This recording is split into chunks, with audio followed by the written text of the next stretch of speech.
di pemerintahan Irwan Rahim ini kesulitan dalam memperoleh sebuah alas bukti terhadap lahan yang ada dalam pertanian.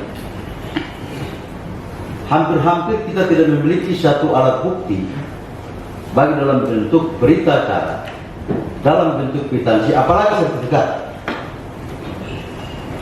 terhadap tanah yang ada di atas kota wilayah ini, yang itu menjadi milik pemerintah daerah. Akhirnya apa?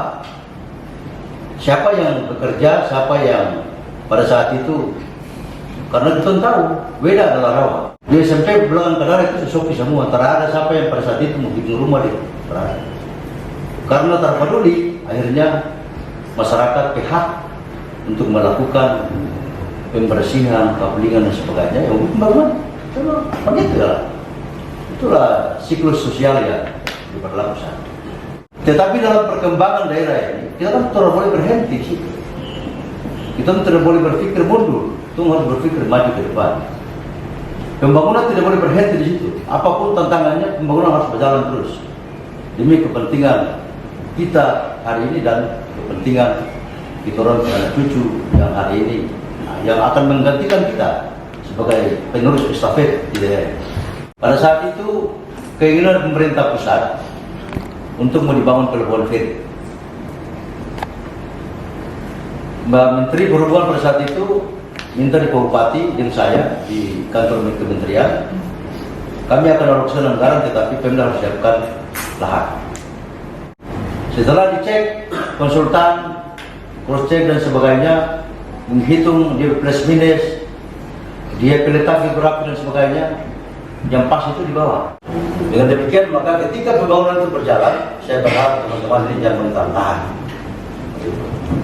Karena kita harus sepakat bahwa ini akan dilakukan ganti rugi setelah APBD ini normal, dan itu insya Allah di awal Februari itu saya yakin semua sudah bisa ya Presiden.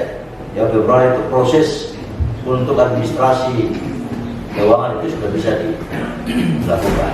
Asal jangan kita kemudian orang mulai pasang boplang untuk kesana bercakap-cakap dan itu tidak boleh ya, begitu. Kalau ada sesuatu yang bisa dikomunikasikan, dikomunikasikan, begitu. Dibicarakan, begitu. Didiskusikan, jawaban selesai. Yang diundang ini, semua dana yang akan dibayarkan itu sudah tertampung di Dinas Perkin. Nah, untuk 2021 dengan sistem yang baru, semua kita terlepas. Tapi saya ingatkan, data harus otentik. Ketika saudara dibayar, data yang saudara sampaikan ke pemerintah itu tidak valid, saudara yang dapat. Teman kita ini doi suara di situ. Tinggal mekanisme untuk tahapan-tahapan pembayarannya. Tentu pemerintah akan mendahulukan yang utama, yang prinsip utama yang harus kejar yang mana. Saya ambil contoh, ferry. Saya dapat laporan dari Kadis Perhubungan, ketika ini bermasalah maka ferry ini dicabut, dikasih di kabupaten lain. Sehingga pemerintahan siapa saja dia tetap bermasalah. Tanah terutama, yang Pemda Surabaya, yang miliknya yang pada bayar tadi dia jual ulang, dia bikin fondasi ulang, karena tidak ada data yang otentik dari pemerintahan saat itu.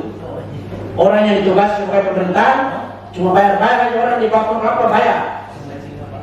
Tanda tangan kwitansi, tanda tangannya 50 taruh 90, tapi mau tanda tangan saja. Karena itu hakikatnya adalah milik Tuhan dan dia mempunyai fungsi sosial. Ya, setiap hak atas tanah ditentukan di dalam pasal 6 UPA, nanti bisa dilihat oleh Bapak-Bapak Ibu sekalian. Setiap hak atas tanah itu mempunyai fungsi sosial. Jadi baik bapak-bapak, ibu-ibu yang memiliki satu bidang tanah atau beberapa bidang tanah, baik yang sudah bersertifikat HGB, hak milik, hak pakai, dan juga tanah negara, apalagi tanah negara yang berdasarkan hasil pelepasan kawasan hutan lindung. Pelepasan kawasan hutan lindung ini yang saya tahu mekanismenya itu tidak mudah. Tidak ujuk-ujuk warga masyarakat itu menggarap tanah tersebut gitu kan. Karena memang awalnya juga tanahnya itu pelepasan induk. Dan masyarakat pun tidak akan mungkin dia akan mendapatkan pelepasan kalau tidak ada saluran yang mengaturnya. Siapa salurannya dalam hal ini adalah pemerintah daerah. Apa yang disampaikan oleh Pak Wakil Bupati, dulunya itu sudah ada kesepakatan bahwa lokasi tanah ini mau dijadikan seperti ini, di sebelah sini mau dijadikan seperti ini. Itu dalam rangka untuk kepentingan umum, bukan untuk kepentingan pemerintah daerah. Itu dalam rangka untuk kepentingan umum, dalam rangka kesejahteraan masyarakat.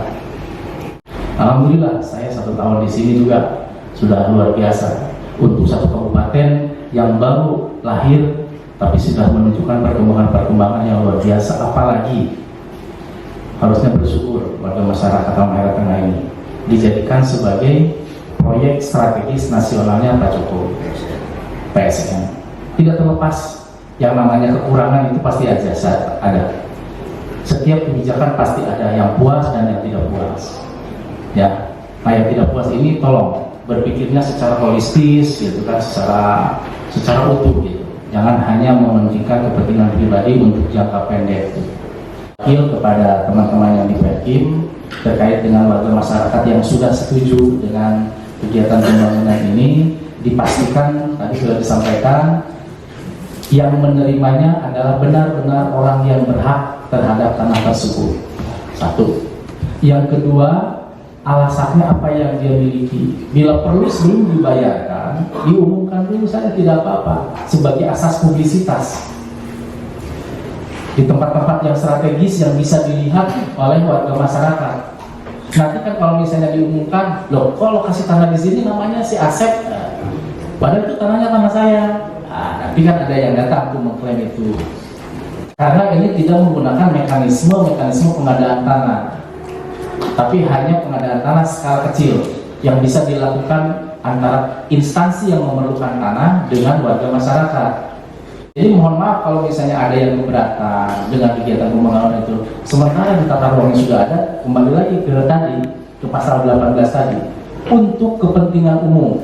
Di dalam tata ruang itu untuk kepentingan umum, bukan untuk kepentingan pribadi, bukan. Gitu. Pengadaan tanah skala besar itu dia sudah melalui bank. Dipastikan dulu subjek dan objeknya, pelepasan hak. Pada saat setelah pelepasan ditandatangani, uang dibayar dan dirugi. Pak Camat itu bisa berperan sebagai pejabat untuk menandatangani pelepasan hak.